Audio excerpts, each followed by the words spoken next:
talagang ang pinaka-struggle namin is how to start a business.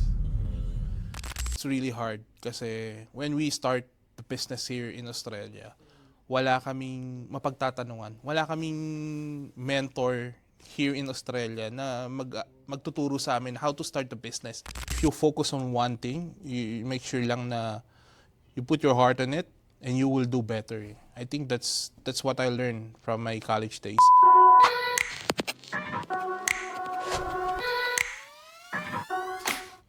Lahat tayo may istorya, lahat tayo may kwento, lahat tayo may istoryang pwedeng ikwento. Ito po si Audra para sa One Studio. Maganda ang ating kwentuhan ngayon dahil ang ating guest ay isang chef. At hindi rin siya isang chef lang, kundi may negosyo din siya. Siya isang chefpreneur.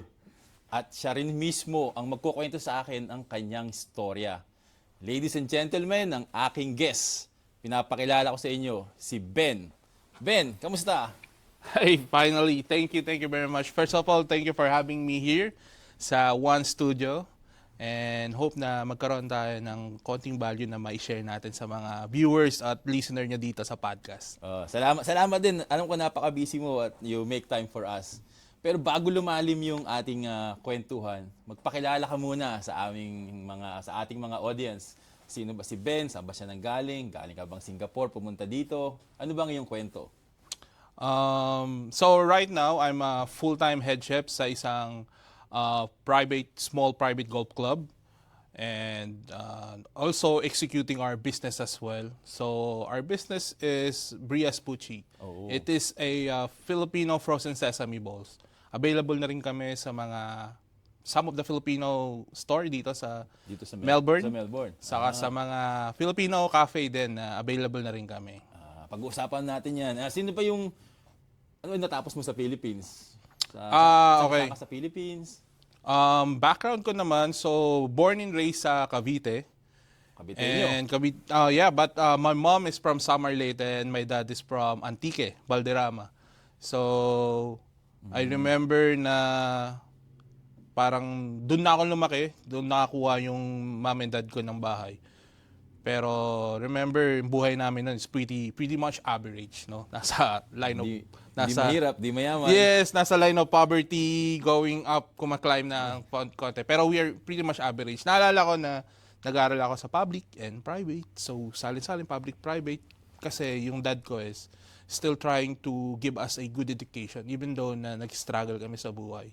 Pero, it's a good thing na nakita ko yung both side ng educational system natin sa Pilipinas. Kasi may private, may public. Yes, nakita ko yung kung ano yung public setup and yung private setup.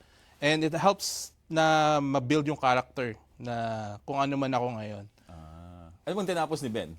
I took International Hospitality Management at De La Salle University sa Dasmariñas, so Cavite na rin. And I remember that time na after ako graduate, straight away, nagtrabaho kaagad ako. So Trabaho way back, agad? after graduate 2004, trabaho. So I have 2 decades of experience na sa hospitality. Kaya I look like stressed na eh. Bata pa, pero Look stressed na talaga kasi 2 decades of experience. So 20 years na ako. sa kitchen. Sa kitchen, sa kusina, yes. Paano nagsimula ang iyong pagiging chef? Pagdating sa bata ka ba, mahilig ka na magluto o Actually, hindi ako mahilig magluto pero mahilig akong kumain. hindi naman? Obvious naman, no? Hindi Obvious naman naman sa akin na mahilig ako kumain. Pero I really love food. Naalala ko dad ko kasi masarap magluto eh. So parang nakita ko sarap magluto ng dad ko. Parang akala ko normal lang yung ganun kasarap na pagkain. Pero nung I tried several or different foods, sabi ko, iba pala. Pero dahil nga meron tayong parang we grow up on that flavor preference and parang mas nakalakihan natin yung panlasang ganon. So that's why isa sa idol ko yung dad ko eh.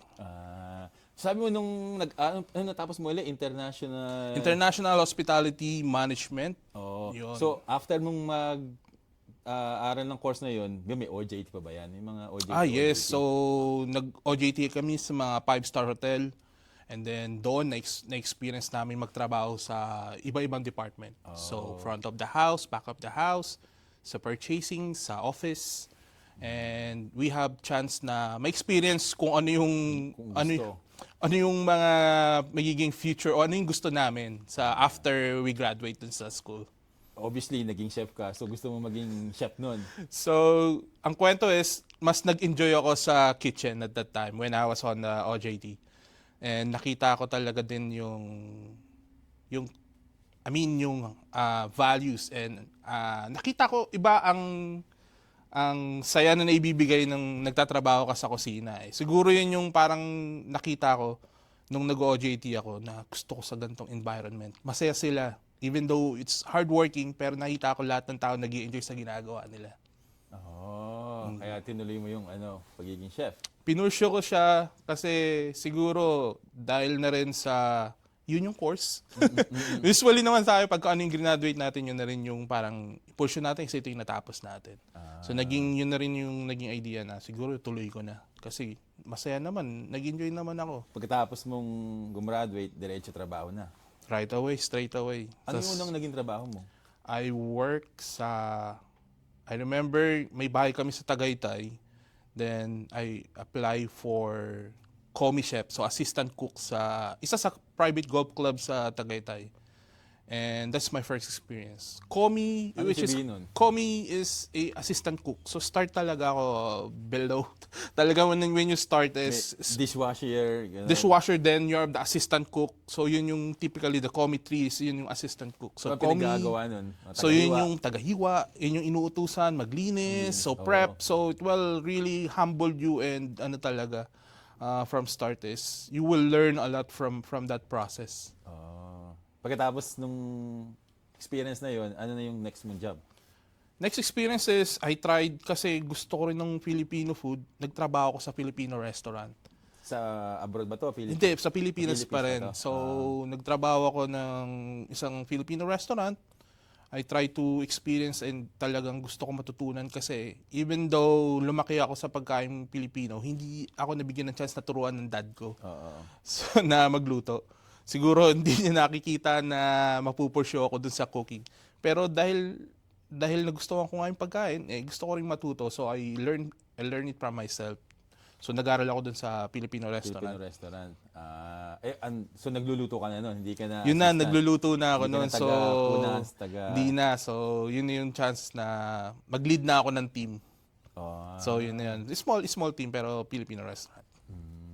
Nabanggit mo na nagtrabaho ka overseas. Kailan yun? Yes, after that, so after the Filipino restaurant, marami din akong naging trabaho sa Pilipinas after that. I work in the bistro, so another 5-star hotel. Pero isa sa dream ng mga kusinero is makapagtrabaho abroad. Abroad, oo. So, one of my dream is work in cruise ship. Cruise ship? Cruise ship kasi, siyempre, nahababalitaan natin pagka seaman, medyo Seaman, maganda ang bigayan yan. Maganda. Mga seaman, malalaki bahay. Malaki bahay. So, Daming mga gold. maraming, yun, exactly. So, the typical seaman. So, I was achieving that one. Pero, nung nag-a-apply ako, hindi underqualified pa. Kasi ang gusto nila is at least you have experience of 1 year sa overseas. So, I applied, the easiest, naalala ko ang nagtrabaho ako sa Qatar. That's the first thing na nag-apply ako. Overseas is the easiest way, is the Qatar Doha. Kasi that time, it's Olympic yung year na yun. Timing Doha Qatar Olympic, they need more chefs. So nakapagtrabaho ako for a year. And then after that, good thing is I get experience from a Mediterranean cuisine kasi it's a Mediterranean restaurant dun sa Qatar. Sa Qatar. So good kasi nakakuha din ako ng knowledge. Then going back again, apply na ako doon sa cruise ship. Then natanggap na ako. After kasi that. may 1 year experience ka na. Yes, I had the 1 year experience. Tapos, sampa na. Sampa na, yes. Sampa na ako na after that. Exciting to. Marami akong alam na kwento tungkol sa mga Hindi totoo yun. Wala pa ako sinasabi. Hindi. So, yung kalahati lang doon totoo. Oh, yeah. Lahat naman magaganda yung Whatever nababalita. happens to the ship happens. Lahat naman maganda yung nababalita. Good. Totoo pala yun kung maganda. Responsible yung mga tao doon. Yun, pagka nasa barko, trabaho. Yes, dun, I mean, Kwentuhan mo kaming buhay sa barko. kasi I think working the cruise ship, it's pretty much, it's hard pero masaya siya in a way. Kasi that time binata pa ako eh. Kaya masaya. Masaya pa. Paano ba Masaya yung pa. typical na buhay sa cruise ship? Cruise ship to. Ito yung may mga Yes. hotel-hotel, yung Yes. mga restaurant. So, ang cruise ship it's pretty much like a floating hotel, 5-star hotel. Pero meron siyang iba-ibang department. So, meron siyang kitchen, meron siyang linen, meron siyang front of the house, a lot. May engine, kompleto siya. So, working in a cruise ship, medyo mahirap siya kasi you need to work at least 10 hours a day to 16. It depends on. Pero kailangan 10 hours and 7 days a week. So, Walang pahinga. Walang pahinga. walang day off. Wala kaming day off. That's a period of 10 months. Kaya sa mga seaman, saludo, saludo ako mga sa inyo. kabaro, mga Hirap pala. sobrang hirap. So, So, paligid mo, tubig. yes, yung perception nilang they thought na masaya sa barko, nag-i-enjoy yung mga tao. It's really hard. Kung may isip nyo lang na you work for 10 hours, and hindi siya yung work na easy So it's a work na you need to work as much as From the start. you need to multitask kasi if not you have more than 10 hours na trabaho mo. It will take you 16 hours and they're not gonna pay for the overtime. So you need to work smart and multitask talaga na you need to dun naman ang maganda naman dun is naging learning learning curve ko siya. Natuto ako dun sa Mabilis, fast-paced fast-paced talaga. So Kasi may schedule, di ba? may schedule dapat and organized. Everything is organized. Everything is systematic. Everything is may time. Pag 5 o'clock, magre-ready na tayo ng right breakfast. away. So, like 5 o'clock, may food tasting tayo before the guest comes. So, make sure na lahat from entree to dessert, nakalatag yun. Titikman ng executive chef. Oh, so ganyan pa Yes. rin napapanood ko sa National Geographic. They will try everything. Yes, totoo yun. Tinitikman So, muna.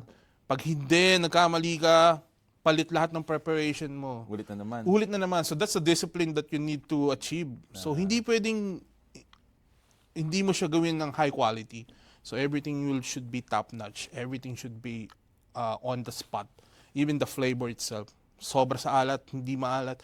So make sure kailangan talaga So then yun yung magandang training naman ang natutunan ko sobra. Sobrang it helps me a lot sa kung ano man yung meron ngayon kasi natutunan ko yung discipline Yun yung maganda. Discipline. Para kasi pag may discipline ka, alam mo na yung gagawin mo eh. Yes, sobra. Tsaka kahit pagod ka o hindi, gagawin mo. Yes, sobra. Kasi hindi naman pwedeng lagi kang, di ba? Mauubos yung energy mo. Oo, totoo. Pero, again, natutunan din namin yung fast pace na you need, it's like, kasi it's a 10 months contract. So, you need to make sure, you need to look for a way na, para siyang hindi siya sprint. It's like a marathon. So, you need to relax for a bit, may mga program naman din sa cruise ship, may mga gym, you can do gym or you can have unwind. like a movie unwind, so may mga crew parties then you can unwind din as well, so you can enjoy at least a little bit para hindi ka kasi masyado nakafocus dun sa Kasi emotion mo yan eh. Exactly. Isipin mo agad 10 months nako. yes, so Kamusta yung unang sampa mo sa barko? yes, yun yung Siyempre, excited ka excited ako pero yun din yung pinaka memorable, parang one month pa lang gusto ko na umuwi. Gusto ko na umuwi that time. Sabi ko, ang hirap, sobra. Kasi I need to wake up at 7 a.m. Matatapos kami ng 11 p.m. ng gabi. Gising na. Oo, gising na naman. So, parang pati panaginip ko, kitchen pa rin eh. Ganun yung experience ko. Pero kasi nag-start pa lang ako din sa kitchen. And a lot that I need to learn kasi I was asking to sa mga veterans na at mga matagal na sa kusina, how they survive. They have been there for 20, 30, and 40 years na sa kitchen. Wow. So, need to ask them. So, naging sponge ako noon that time. Parang gusto ko matuto sa inyo. How can I learn from you guys? Ano yung mga techniques? Ano yung mga habit? And even how you can do it faster and efficient. So, yun yung ginawa ko. Pero, it's kung ako lang, hindi ko talaga, may nag-mentor sa akin na tinulungan ako na, look, you need to do this way or else Hindi ka aabot 10 months. So, good thing na I'm a good listener as well. Kasi gusto ko talagang matuto. Kasi if you don't have idea, you need to ask someone who has been doing it for so long na. Nakatulong sa akin yun, sobra. Saan yung pangalawang akit? Nakailang akit ka ba sa... Siguro 6 times din, 6 or 7. I'm not so sure. yung pangalawa mo, okay na? Hindi na... The second time, medyo nag-i-enjoy may na ako. alam ka na yan. Medyo, okay, I have the cycle already of a year. So I know already. So alam ko na yung facing ng pagtatrabaho. And I know then. So, isa sa nakatulong sa akin yung pakikisama. Because I grew up, like I said, nung I was on, elementary to high school, natuto ako makisama sa iba-ibang klaseng tao. Sa barko, napakalaking bagay ng pakikisama. And even in life. So even now in Australia, even here dito. So sobrang pakikisama mo, matutulungan ka nila to achieve your goal. It's a network for us sa mga nagbi-business. So if we have a good connection of network, it will help us to talagang maabot yung goal natin. And we can have the right connection, we have the right people to help us, it will help your situation as well. Yun yung natutunan ko talagang doon pa lang sa barko, natutunan ko na siya. Kung paano makisama sa... Makisama. Lalo na kasi, siyempre, nasa isang barko lang kayo, parang ito na yung mundo nyo eh. Di ba? Exactly. Makakasama mo sila, halos 24 hours na kakasama. Yes, para kayong nasa Pinoy Big Brother. Kayo't kayo magkakasama at the end of the day. Ito na naman tayo. Yes. Malaking Big Brother na almost siguro mga 300 to 500 staff. Ganun yung niya. Ganun yung cycle. Ilang years ka din doon sa barko? Siguro naka 5 to 6 or 6 to 7 years. Ganun yung niya eh. Pero depende kasi nga by contract. So yun, mga ganun. Kasi ang contract namin is 10 months and then 2 months vacation. So ganun yung year of period of contract. Minsan, pag swerte ka, aabutin ng 12 months and then 1 month vacation. Swerte pa May mga ganun, may mga swerte. Or merong medyo 6 months lang and then so ganun. Pero period of time, pero mostly na nakuha kong which is cruise ship may iba-iba kasing barko eh. So may mga iba-iba pa may tanker, may oil, so depende rin yung year of contract nila. May months of contracts sila. Nung 6 years ka doon sa barko, experience mo, the same work ka ba? Naging head chef ka ba doon? O may ang hirap. O paano ba yun? Sa company namin, napakahirap ng promotion. Pero I get promoted to a certain level na nakakapag-lead na ako ng team. Pero ang hirap, sobrang hirap makakuha ng position kasi ang naging situation nun is if you go to other ship, let's say may isang company kami pero iba-ibang ship. Pero sa iba-ibang barko, may iba-ibang management. Pag napunta ka sa ibang barko, so you need to start again kasi papakilala ka ulit. Although ang ganda na ng evaluation mo, this guy is for promotion. Pero dahil hindi ka nila kilala. Hindi kita kilala eh. Although pro promotion ka na, siguro dun sa kabilang barko. Pero for us, you need to show us as well. So, parang dito, di ba? Yes. Pagdating mo dito, kailangan mo ng local experience. Yes, totoo yun. Di ba? Ganito ka sa Philippines, pero pagdating dito, zero experience ka pa. Yes, we're not gonna validate your experience. So, you need to show us kung ano ba talaga yung capabilities mo dito. Pero nung nasa cruise ship ka na, maganda na yung buhay mo dun. Siyempre, umakit ka na ng barko, paldo-paldo na yan. Hindi naman masyado. Ano yung sabihin natin, experience na gusto ko na lang palagi magbarko o gusto ko bang in the future, gusto ko na stable ako? Yes, actually yon. Isa din sa turning point ko. Una, nakilala ko pala yung asawa ko, which is Fretzy, my lovely, beautiful wife sa barko. Shout out to my wife. Lovely, beautiful pa. Yes, siyempre, kasi kailangan kong masabi yan, importante yon. And yun, doon ko nakilala yung wife ko. Pero I notice as well na every time na nasa airport ako, nakikita ko yung mga kasama ko sa trabaho na nagpapaalam sa family nila. Ang hirap, ang bigat. Sabi ko, mga iniiwan. No? Iniiwan Siyempre, nila yung family nila. Sa akin, ang bigat na sabi ko, paano kaya kung ako yun? Sabi ko, parang hindi ko kaya. And I know my wife now na sobrang soft niya and sobrang close niya sa mga bata. Hindi niya rin kaya. So sabi ko, we need to find a way na ma-overcome natin to. So the way that we can do it is we look for a land-based na trabaho.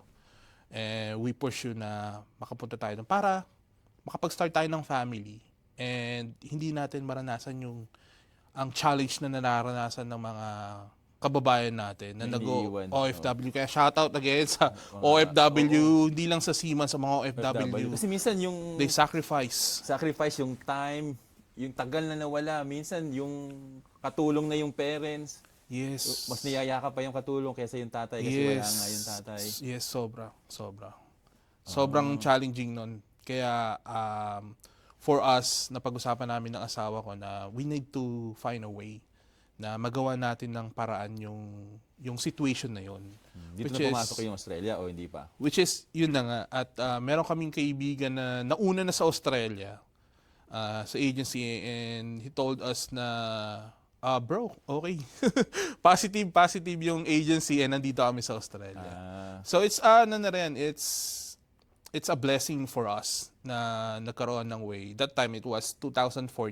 It's a shortage of a skilled chef visa at that time, no? So chef ka na dumating dito? Right, yeah, yung na sponsorship for chef, yun naman is maganda.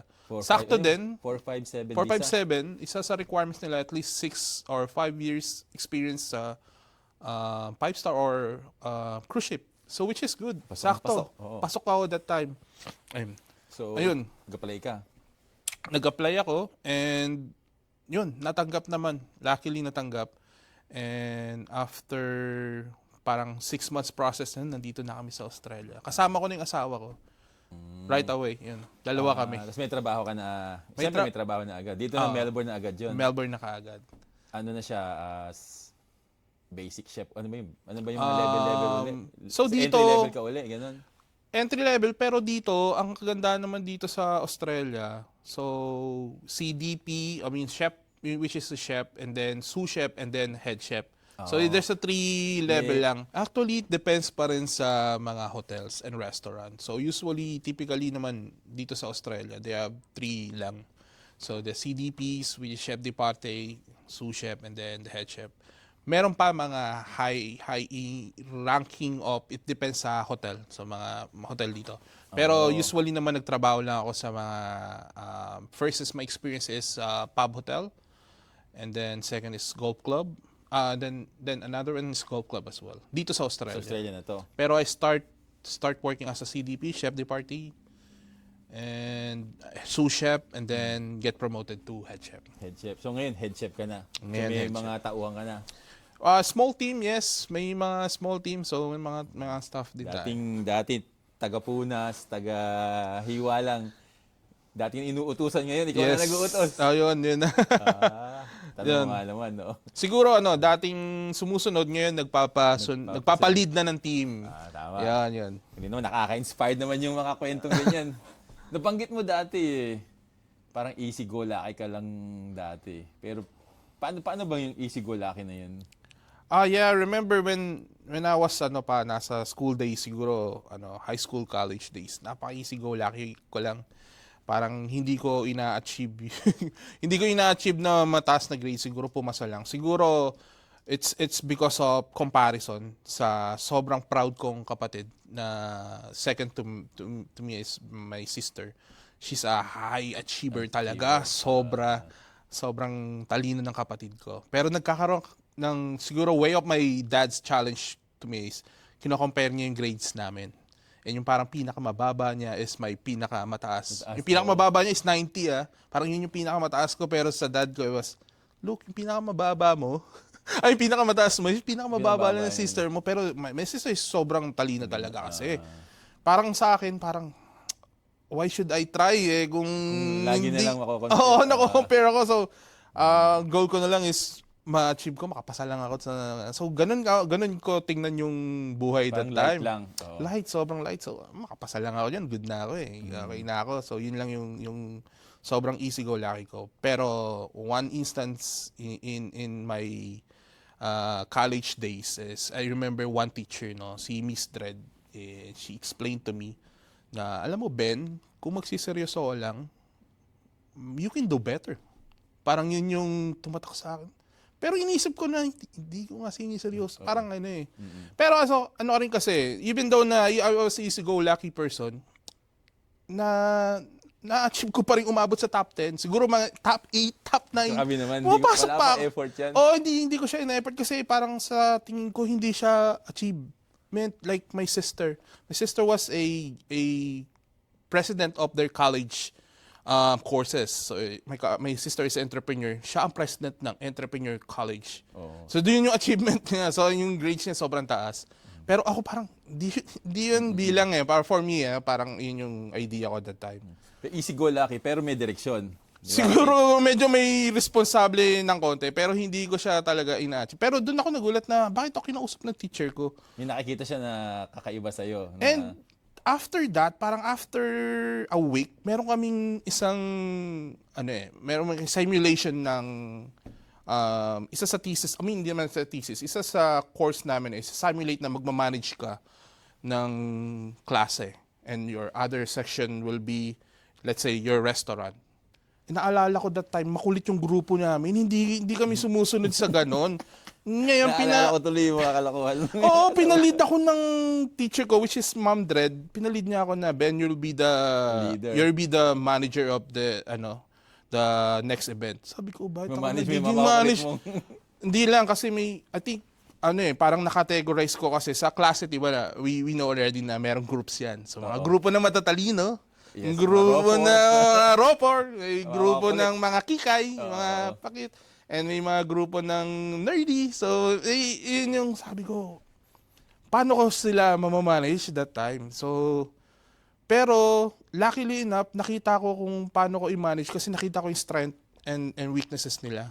So, I put them in their strength, yung mga matatalino ko na classmate, I put them in reception, management, and then yung mga makukulit ko, yun yung mga tagaligpit, mga tagahugas ng pinggan. Keep them busy. Keep them busy. Pero, alam ko hindi sila susunod eh. Pero parang ay bargain na, look, pagka nagawa natin itong maayos, makakasave tayo ng maraming alcohol and drinks kasi we're the one who will be controlling the drinks. Yung isa kong barkada, which is good in alcohol, siya yung bartender, na-control namin yung So, isa sa nakita kong ways, yun, sumunod sila. And that was a happy moment in my life as well kasi maganda yung naging grades namin. Masaya yung naging na-lead namin yung team. Pero nakita ko kasi yung how they can be lead. Kasi hindi na sumusunod yung mga classmate ko eh. Pero nakita ko yung strength nila na I just, look, this will be, kung ito yung position mo, I think you will be good on this position. And some of them are like isa sa mga yung magaling sa bartender, he will become a bartender. It's really good in bartending. Kahit na maloko din pero that's a good story na doon din nakuha namin yung idea na. Ngayon nagma-manage ka din ngayon ng mga tao dito sa work mo as as a chef. Yun. Mga ilan yung nililid mo dito?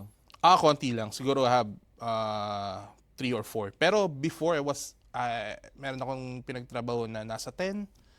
Ang laking team. And the second one will be probably mga ganun din, 10 or 8.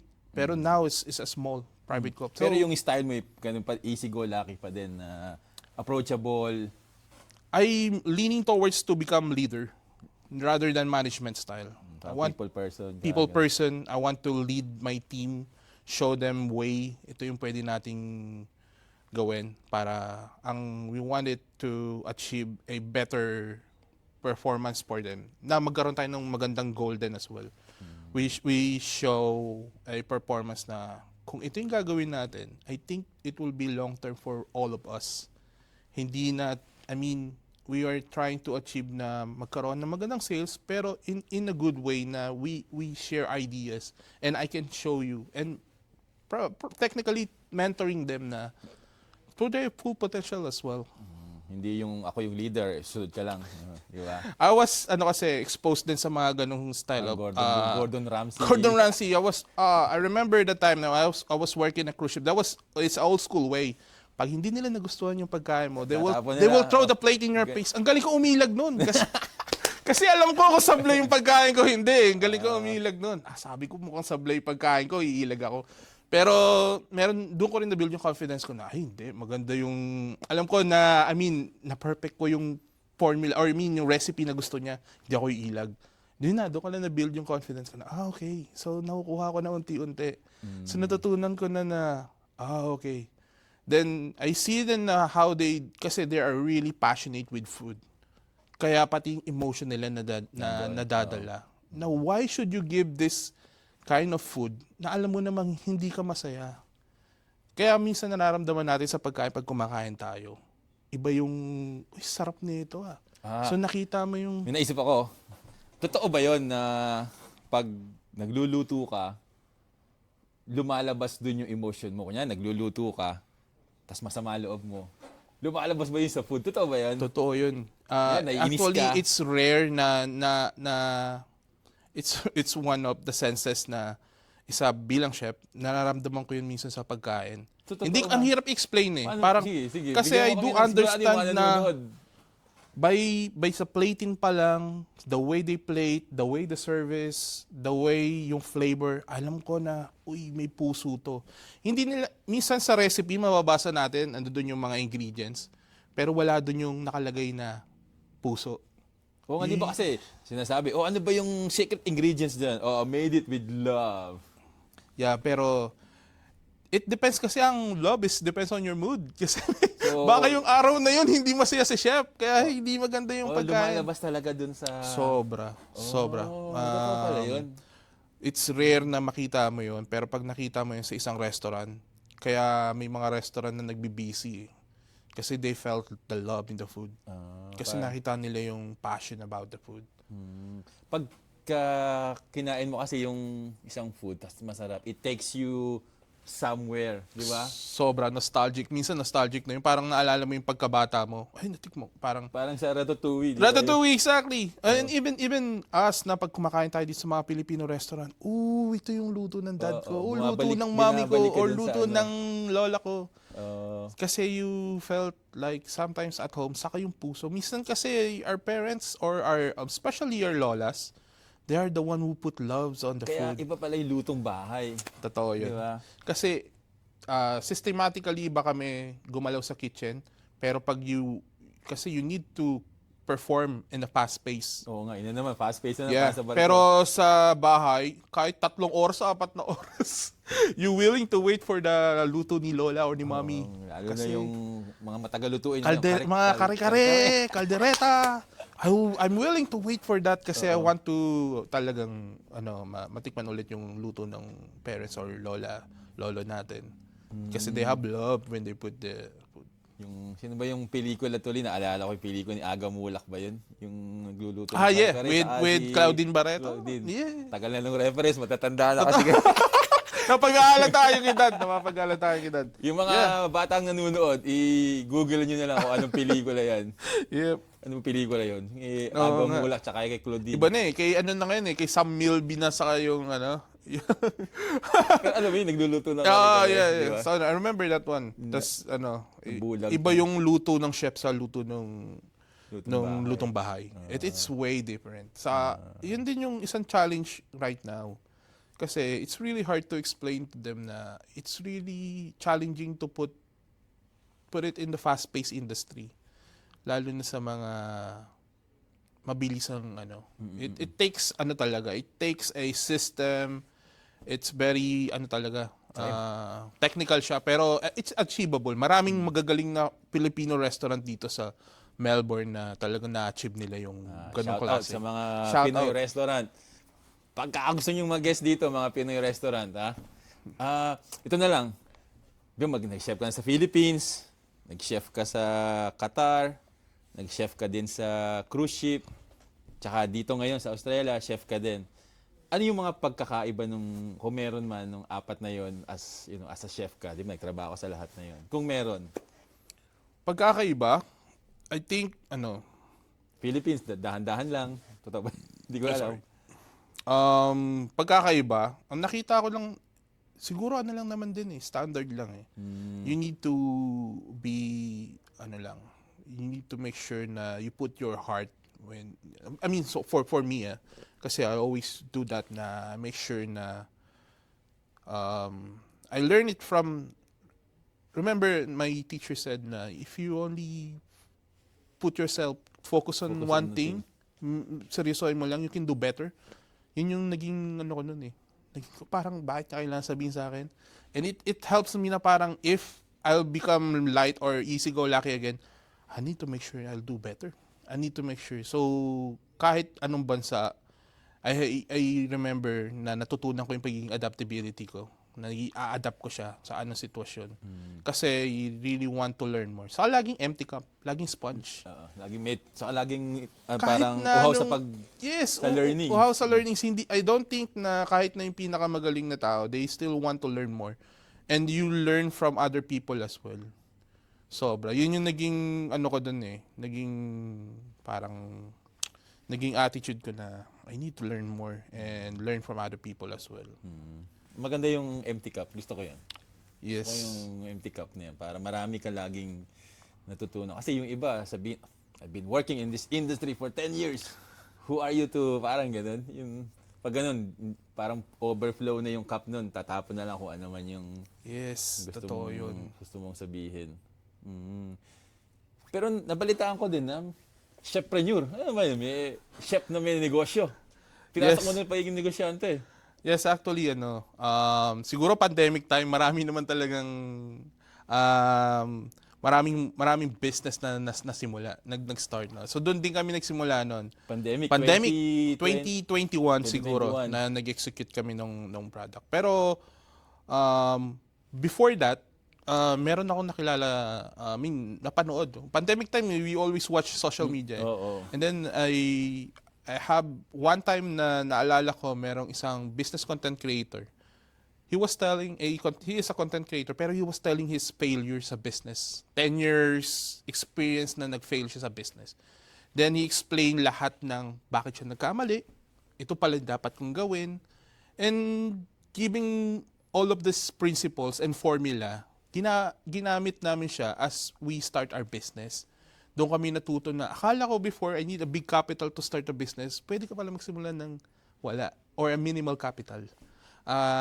You can use your talent, your experience. So we know already we have experience sa hospitality or food industry. We can start pala sa food industry na walang capitals. And we can focus on one thing para hindi tayo mahirapan. So Hindi we sporadic yung idea. Yes, totoo. So we focus ano ba yung product na pwede tayo mag-focus sa isang bagay. So ano yung product na yun? Nabanggit mo kanina sa simula ng ating video. Yes, so our product is a buchi. It's a Filipino sesame balls. And at that time, wala pa talagang buchi. And even now, Nung dumating kayo dito, wala pa masyado yes, it's siguro. still a blue ocean pa rin. So medyo hindi pa siya konti pa siya sa market. And that's why we saw an opportunity, a gap na okay, we can do this. And learning through experience sa hospitality, I see an opportunity na pwede pala siya ma-scale by using ma-prolong namin yung shelf life, which is if we do a freezing method. That's why it's a frozen sesame balls. Pero, syempre, nung simula, ano ba, dinadala mo yan sa mga kaibigan mo pag may Yes. gatherings? Before that, Sige, take us to the beginning. way back conception. 2014 kasi, alam natin na ilan lang ang Filipino restaurant that time. So medyo, yung wife ko is mahilig magluto. Nag-experiment siya ng mga Filipino food.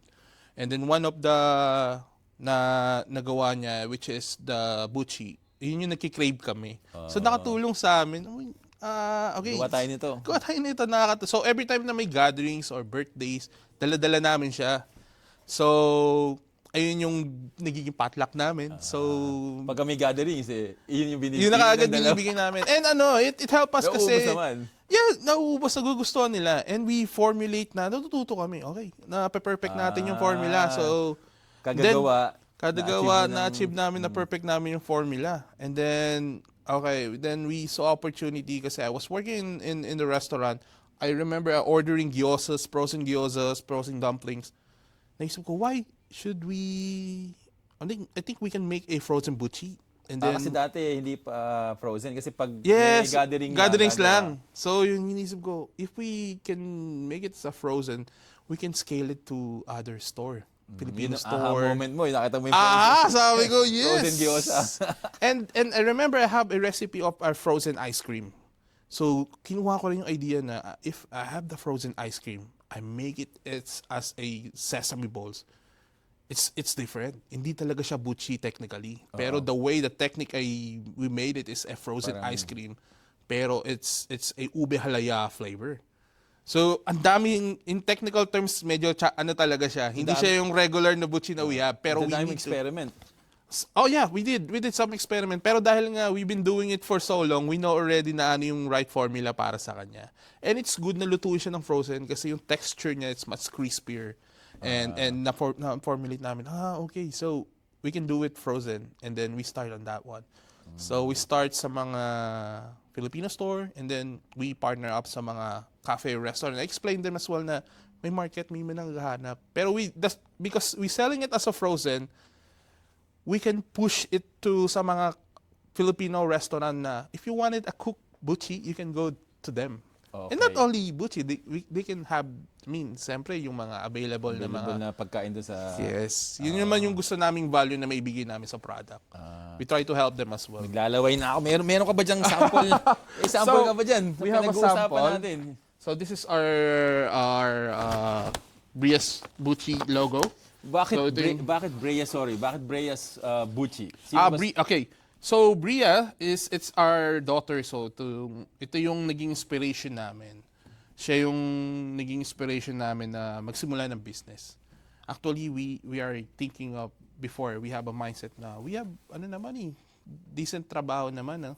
So I think we can survive naman. Pero as I talk to other community which is the entrepreneurial, naiintindihan ko nga pala yung importance ng business. And what they can achieve kung as early as na bata pa lang yung mga anak natin, kung matutulungan natin sila ng idea to have an opportunity ng options na pwede rin silang maging business or mapunta sa entrepreneurship paglaki nila. Kasi ang mindset ng Pilipino, typical Pilipino, mag-aaral, pag natapos, mag-aaral ng trabaho, Yes. tapos mag-work there for 50 years, tapos mag-retire, Para tapos punta kay Lord. Oh, yan. meron minsan yung parang pagka nag-resign saka mag-business. So yun din yung iba. So as of some of my mga mentor ko, yun din yung some of them are explaining to me. Pero naalala ko na okay, even though we are late bloomers sa business, pero nakita ko na importance niya. Kaya right now, as early as now, ina-expose namin yung anak namin na dalhin sa mga Filipino store. Pag so siya nagdi-deliver pala yan. kami, si Bria. Si Bria pala yun. So, sa mga Filipino restaurants. And she's doing content creation din. So, nagluluto-luto na siya as Shout out early. kay Brias. Yeah. Next time, ikaw naman dito. Yes, si Little Chef Bria. So, yan. So, Sige, yeah. ano ba yung nasa loob niyan? I'll show you yung namin, yung product namin. So, we have 3 flavor right now. We have, yung unang this is nakita ko, the isa first lang. one. Oh, This is original. the first original one. So we wanted to like a Filipino style. So that's our first flavor, Creamy. which is the creamy ube, Ube halaya. To. Pero after that one, marami rin nag-ask for the classic, which is the red bean. Ito talaga yung original natin sa Pilipinas. Oo nga, ito yung But nakikita ko sa we want to Philippines. show yung ube kasi we wanted to show the local flavor that we are we known for ube. Ube, oo. Para sa mga local, which is yung mga Aussie, which is nung natikman nila nagugustuhan nila. May mga restaurant and cafe owners kami na nagkukwento sila na chef nagustuhan nila yung flavor nung which is we're happy yung ube, and oo. more na nag-order sa kanila. So nakakatuwa kasi not only they helping us, we helping them as well. That's why it's a good way of collaboration. Oh, kasi you provide value to them eh. Yes, yes, Yun yes. muna. Huwag mo nang matutong manghingi. Yeah. Matuto mo lang magbigay. I think that's one way, isa sa mga bagay na natutunan ko sa mentor ko is you need to serve your value value first. first, oo. Value first. What's in it for me? Parang gano'n. Yeah, Sige, so- ano pa isa? This was the last one kasi some of them are looking for something savory. So meron kaming ube and cheese. This one is the sweet and savory namin na flavor. It's one of the Masarap best to, seller as well. May Ito, bago to. Yes. So all of them are siyempre regalo na namin sa inyo. Wow. One studio, Salamat. one studio family. Nag-abala ka pa. Oh, pakiluto na to. Yep. Ano naman yung Siyempre, hindi naman sa simula maganda agad. May struggles ba yan kay Brias Butchie? Ano yung mga struggles niyo dati? Yes, before, talagang ang pinaka-struggle namin is how to start a business. It's really hard kasi when we start the business here in Australia, wala kaming mapagtatanungan. Wala kaming mentor here in Australia na magtuturo sa amin how to start the business. Kasi especially, alam naman natin challenge dito na hindi tayo basta-basta makakapagbenta ng pagkain. Sa Philippines, di ba? Iba sa Pilipinas, if you have idea, you Execute can agad. execute it right away. Pero dito, hindi siya... Lalo na food. Especially food, so they are really strict. So marami siyang category na you need to learn. So walang mag-i-explain sa'yo. So nagkakaroon kami, yung challenge namin is, talagang paano namin ma-execute yung isang produkto na wala tayong idea paano magsimula ng business. Paano ginawa Pero nyo? I pray to God na, Lord, please give us some knowledge and wisdom para kung ano man ang matutunan namin dito sa produktong ito, we will share it to other people as well. Kasi nakita ko yung hirap na magsimula na wala talagang tutulong or mag-a-assist man lang kung ano yung mga process. From scratch kayo. From scratch talaga. So, that's the struggle. Pero Lord give us a way. May mga tao siyang binigay sa amin na para tulungan kami. And, ayun, yung ginamit namin lahat ng knowledge na yun para masimulan yung produkto. Sino yung mga tao na yun tumulong sa inyo? Some of them are ng business, ano na rin dito sa, nagbe-business na rin dito sa Australia. Some of them are a community of entrepreneurs sa Pilipinas. So, napakalaking bagay sa akin na isa sa nakatulong sa akin is a community of entrepreneur. I think the Law Up Association, yung average of 5 people na lagi mong kasama, you'll become one of them. So, siguro yung circle na sinamahan ko at that time, it really helped us na kung ano man yung na-achieve namin ngayon. It's because of them kasi they push us to go into entrepreneurship. And Shout out to them. Shout out. Thank you very much dun sa mga kaibigan namin, sa mga naging kaibigan namin. And dun sa mga mentor na tumulong sa amin. First of all, I would like to say thank you to Sir Arvin Urubia. Sir Arvin Urubia, siya ang isa sa mentor na tumulong sa amin. I was from scratch, from starting the business, from day one, I was explaining to Sir Arvin Urubia. Sir, kasosyo kasi yung tawag namin sa group, no? Parang kasosyong Arvin Urubia, ito yung idea ko. Ito yung idea ko, paano to? Pero I learned it from you kasi yung principles na ibinigay mo, kung ano yung talent namin, kung ano lang meron kami, minimal capital, I think that help us as well kasi dun sa mga principles na yon, na-execute namin yung produkto. And by executing the product, ang dami namin natutunan in parang 2 years or 3 years period of time. At marami kaming taong nakilala na dahil sa produkto. Sa simpleng product lang na Butchie, yun. Simple pero maraming kita. Hindi naman. Marami lang nakakakita. Sino uli yung gusto mo i-shoutout? Sir Arvin? Sir Arvin Urubia is one of our mentor. Shoutout to you, Sir Arvin. He's also, siya rin na nagturo sa amin ng content creation. It's really good for us, especially sa nagbi-business, no? Especially sa, you know it already, the importance of content creation. Kasi nakakatulong siya ng marketing. So, personal brand and business content creation. And sa mga classmate ko sa KMCC, it's a kasosyong malapit content creation program. So, it really help us na kung napakalaking bagay ng content creation talaga. Medyo mahaba na yung kwentuhan natin at marami pa tayong pwedeng pagkwentuhan pero syempre kailangan nating medyo pagtapos na o putulin yung ating kwentuhan. Bigyan mo naman kami ng mga natutunan mo sa buhay, learnings na pwede mong ibahagi sa ating mga audience bilang isang chef, bilang isang ngayon ay businessman. Okay. Yes, of course. Siguro tulad nung sinabi ko, no, naging repeatable na yung quote na sinasabi ko, yung parang if you focus on one thing, you make sure lang na you put your heart on it and you will do better. I think that's what I learned from my college days. Isa sa nakita kong nakatulong sa akin is yung pakikisama. Yung pakikisama is napakalaking part ng journey ko. It's way kasi ng network, no? I remember na sinabi ng mentor ko rin is, it's your network is your net worth. So, talagang makakatulong sa'yo along the journey mo. Kaya, pagbutihin mo yung pakikisama mo sa bawat isa. And, isa sa natutunan ko is always be a sponge. So, everything, lang ng absorb knowledge. knowledge from every people, especially if you want to learn more, ask more. Hindi mo talaga matututunan mga bagay pag hindi mo tinatanong. So, mas maganda na makinig tayo sa mga tao na especially na gusto mo or gusto mong ma-achieve na kung ano yung meron siya, ask how you can achieve this one as well. Be humble as well sa mga achievement mo sa buhay. I think that God will put you up kung sino yung mga nagpapakumbaba siyang itinataas. Oo, tama. Yun tama yung naman. I learned from a religion side of sa amin. And ano pa ba? Sa negosyo. Sa business naman, I have one favorite quote, no, sa isang famous boxing, which is my favorite boxer. Sabi niya is, everybody has a plan until you got punched in the face. That's Tyson. Oh. So even though sa business you have your plans, it's good thing na magkaroon tayo ng plano.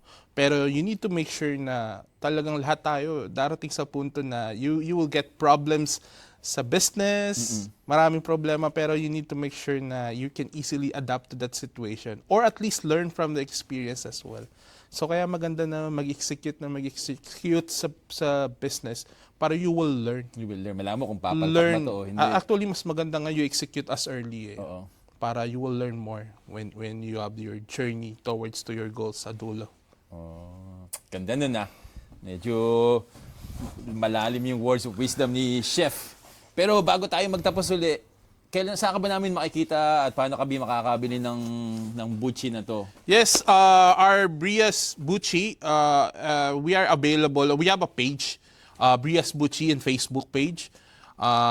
We can update you sa mga availability namin doon. So please like, follow, and share nyo na rin yung page namin, Brias Buchi. And we are available sa mga Filipino store and Filipino restaurant. We will put the list na available kami. And you can follow me, Chef Ben Roquero. If you're into Filipino fusion, I try to make some or create some Filipino dishes na may Filipino flavor na we can serve it to our local. Kasi I work in a golf club and our client is different. So I try to create some food as well na pwede nating ibigay, i-serve sa local. And Sa follow sa'yo, magaganda yung mga video mo, mga pinag-aaral sa... yeah, I was trying to be creative din. Isa din sa gusto kong matutunan. Actually, you want to experiment more. Isang way ko rin to push the Filipino food forward is one way na makakreate pa ng mga pagkaing may panlasang Pilipino. Nasang Pilipinas. And you can follow siguro yung daughter ko rin. She's an inspiring chef din, Little Chef Bria. If you want kasi ang ginagawa naman niya is mga traditional Filipino food. So makikita nyo yung bata nagluluto ng adobo, ng Ilan taon na ba pinakbet. si Bria? Bria is 5 years old. 5 years old, pero Yeah. may YouTube channel na. No, starting kasi we wanted to give her opportunity and idea about multimedia. I think multimedia will be the future. And as early as 5 years old, sobrang powerful niya. Creative pa, marami pa ng imagination. Yes, we can, I think if we can just turuan natin yung mga bata na as early of their age, pwede naman natin videoan lang kung ano yung mga hobby nila. And then it will help them as well eventually na this is what you can do as well. As like what my teacher said, if you can just focus on one thing, you can do better. Baka meron kang gustong shoutout bago tayo magtapos. Yes, I would like to shout out our community group, yung Kasosyo Malapit group, and to our mentor, Kasosyo Arvin Urubia. And he's really one of the people that really helped me to open my mind and my third eye sa entrepreneurship. Ngayon, nakikita ko yung mga bagay na iba, na may oportunidad na. Before, I think it's a problem. Pero now, nakikita ko yung bawat problema is a one way of solution, opportunity for a solution to help other people. Well, Well, salamat sa ating kwentuhan. Salamat, Chef. Salamat din sa inyong pakikinig. At kung nagustuhan niyo po ang aming kwentuhan ngayon, paki-share, paki-comment na din. At shout out din sa mga tumutulong sa amin na mag-share or magpalawak pa ng aming video na to sa One Studio. Hanggang sa muli, ito po si Audra, ang inyong kakwentuhan. At salamat, Chef Ben. Thank you. Thank you very much. Thank you, thank you.